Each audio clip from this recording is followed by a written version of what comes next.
Hello and welcome to another installation of this series, which may be named one day. And thank you for joining me. I wanted to talk about the difference between a crowd safety plan and a security and stewarding plan. Yes, they are different, slightly. They are different.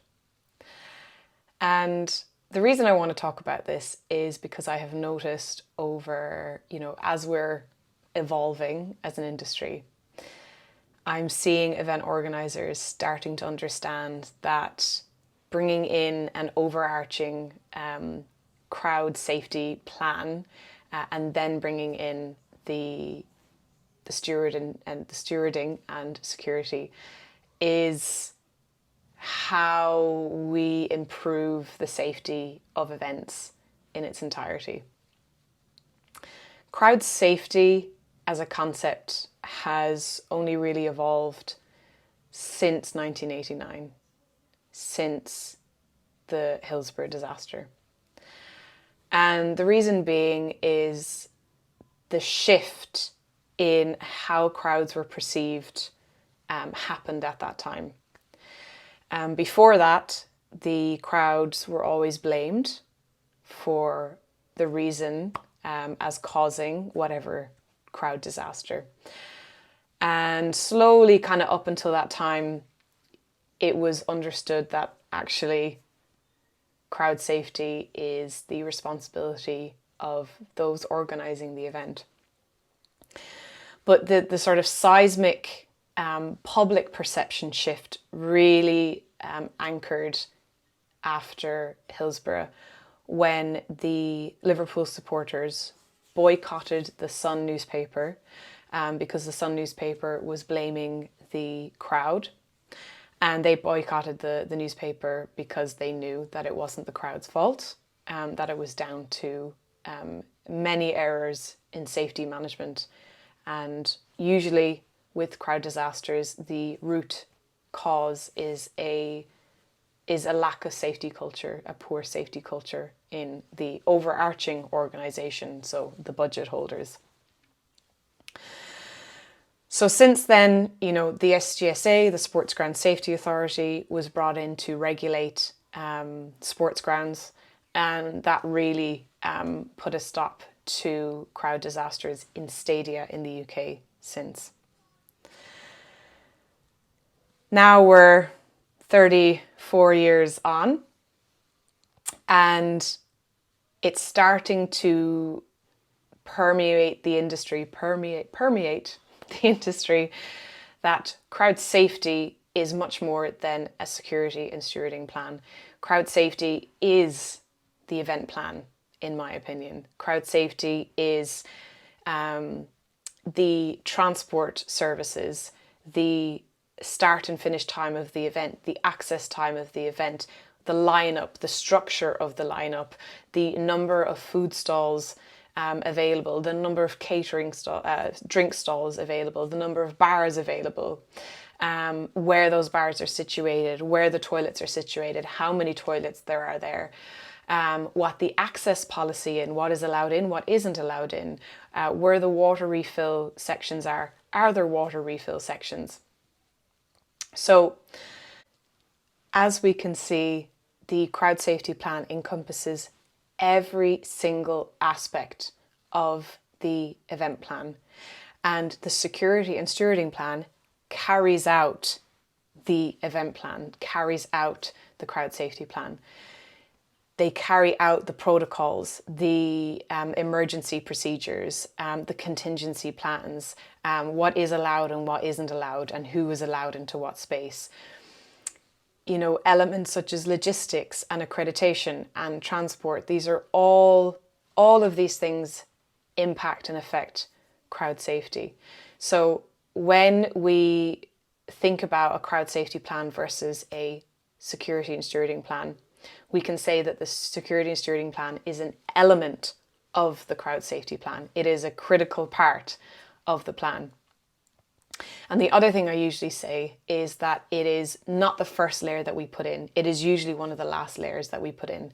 Because if we look at the hierarchy of control, ERIC PD, eliminate, reduce, isolate, control, PPE, so personal protective equipment, and discipline. The control is the fourth line in, the fourth layer down. And we look at stewarding and security as the control element. So we want to make sure that we isolate we want to get to the start, you say. We want to eliminate the risks insofar as we are able to, then reduce the risks, then isolate them, and then we put our management controls in. And there are two key reasons for this. One, budgets. Many events just don't have the money to pay for an infinite supply of human beings. And B, we are putting human beings at risk. It is the fact of it, wherever we are placing stewards or security, we are placing them in a position where they may be at risk, because that is the very nature of their role. So the less humans that we deploy out, the lower the risk. And the more that we eliminate, reduce, and isolate before we put those humans out, we make the environment safer, not just for our crowds, but also for our security and stewarding staff. And for those who are looking to know the difference between the security and the stewarding, they can do very similar jobs, but the security in the UK is licensed, so they need to have done a course, done training, and have an in-date license with the Security Industry Authority, the SIA. And for the very reasons of, when we come onto an event site, they are allowed to do the search procedures. They are allowed to physically move a person if they need to in the event of something like that happening. Whereas the stewards do not have that ability. The stewarding is so important. It evolved from our, the early days of how events were created, and many people volunteered. And to this day, we still have volunteers in many of the events stewarding, and it is such a crucial role. And one that I often say, I would rather actually have a volunteer steward in this position rather than a paid steward. And this is especially so for major sport events, because there is this incredible enthusiasm which these people bring, that they want to be there and they give it their all.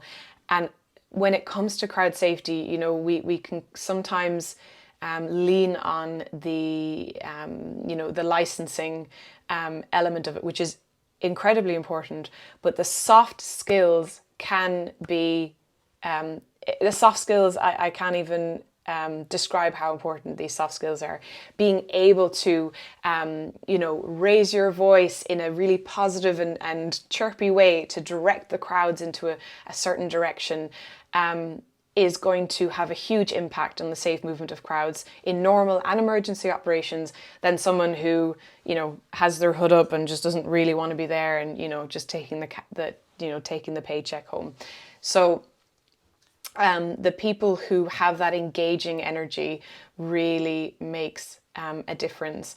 And so many of their abilities can mitigate a risk that could start to develop to a crowd. So let's say we have crowds forming at a bar or at the toilets, and it's starting to get quite heavy and could actually cause obstruction or cause congestion, which is going to risk their safety.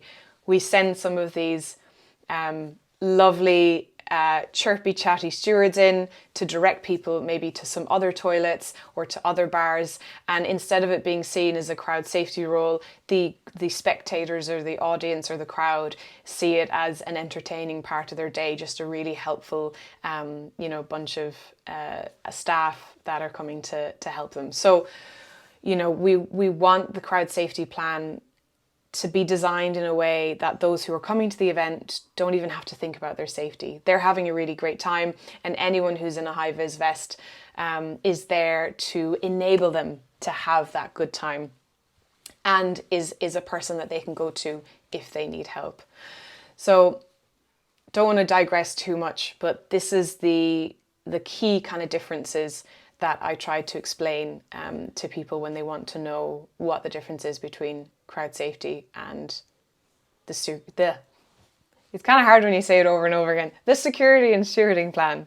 So once again, the crowd safety plan is the entire event from sofa to seat. The moment that crowd member wakes up, looks at their ticket, the information on that ticket impacts crowd safety, the access policies, the time when they come to the event, the time when they're asked to arrive for search before the event starts, how much time they have to dwell once they get inside, the search procedures, the availability of drinks, is there free water, how long are the toilets available, as in how many available, how much food is available, when food is going to run out, what type of food, is it something that people can walk and hold on, or do they, and eat in one hand, or do they need to sit down and eat it? That impacts crowd safety. Are there places for people to sit?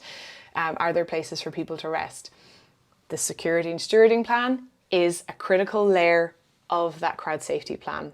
So they come hand in hand, but one looks after the whole event as a holistic concept from the start of the journey of the crowd member, of the attendee, to when they leave the venue and get home safely.